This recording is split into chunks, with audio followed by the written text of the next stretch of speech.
விவசாயி ஒரு கிராமத்துல வாழ்ந்துட்டு வந்தாரு. அவருக்கு கொஞ்சமா சொத்து இருந்துச்சு. அவருக்கு 3 மகன்கள்.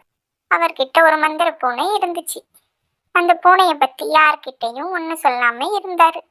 அந்த விவசாயி மறைவுக்கு அப்புறமா அந்த சொத்தை 3 மகன்களும் பிரிச்சுக்கிட முடிவு பண்ணுனாங்க. ஏமாளியான 3வது மகனுக்கு அந்த பூனையை கொடுத்துட்டு மத்த சொத்து எல்லாத்தையும் மூத்த மகன்கள் 2 பேரும் எடுத்துக்கிட்டாங்க. சில காலங்களுக்கு அப்புறம் வீட்டை விட்டே அவனை துரத்திட்டாங்க. சோகமா இருந்த அந்த மகன் ஏமாளி மகன் கிட்ட பேச ஆரம்பிச்சது அந்த பூனை. நான் ஒரு மந்திர பூனை, எனக்கு ஒரு ஷூ வாங்கி கொடு, உனக்கு நல்ல வாழ்க்கையை நான் அமைச்சு தரேன்னு சொல்லிச்சு அந்த பூனை. உடனே கடைக்கு போய் நல்ல ஷூ வாங்கி கொடுத்தான் அந்த பையன்.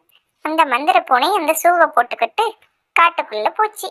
அங்க இருக்கிற முயல் வலைய தேடி பிடிச்சி அதுக்குள்ள இருந்த முயலை பிடிச்சிட்டு வந்து பசியோட இருந்த அந்த 3வது பையனுக்கு முயல் கறியை சமைச்சு கொடுத்துச்சு.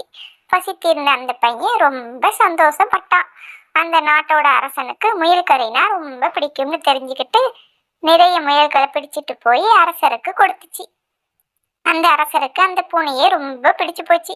அந்த பூனை என்ன சொன்னாலும் கேட்க ஆரம்பிச்சாரு. ஒரு நாள் அரசர் போற வழியில அந்த பையனை கூட்டிட்டு போய் நான் சொல்றதை செய்யின்னு சொல்லிச்சு. உடனே சட்டை எல்லாத்தையும் கலட்டிட்டு இந்த குளத்துக்குள்ள இறங்கிக்கன்னு சொல்லிச்சு. உடனே அவனும் தன்னோட சட்டை எல்லாத்தையும் கலட்டிட்டு குளத்துக்குள்ள இறங்கினான். சில நேரத்துக்கு அப்புறமா அந்த பக்கமா அரசர் வந்தார். மந்திர பூனையே, இங்க என்ன பண்றேன்னு கேட்டாரு.